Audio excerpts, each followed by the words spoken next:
Madame la Commissaire, chers collègues, de Piketty à l'OCDE, en passant par le FMI et Oxfam, les rapports se multiplient et ils convergent tous. Les inégalités de revenus et de patrimoine sont reparties à la hausse. Imaginez-vous, l'an dernier, le 1% les plus riches de la population ont siphonné 82% de la richesse créée. 82%.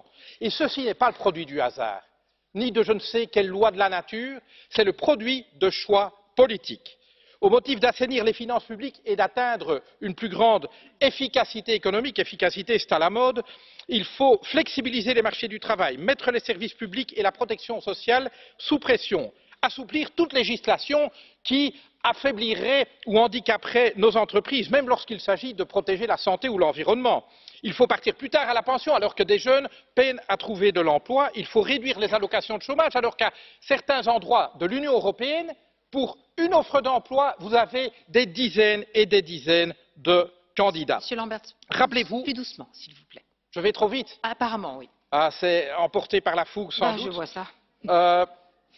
Rassurez-vous, bonnes gens, la croissance est de retour et l'emploi avec. Mais le problème, c'est que cet emploi se précarise. Il est de moins en moins bien payé, tandis que les détenteurs de capitaux captent une partie toujours plus importante du gâteau. Et on voudrait nous faire croire que rendre les riches plus riches et les multinationales plus puissantes profiterait à tous. Eh bien, mesdames et messieurs, l'économie du ruissellement, elle existe et elle défie les lois de la gravité car l'argent va des pauvres aux riches.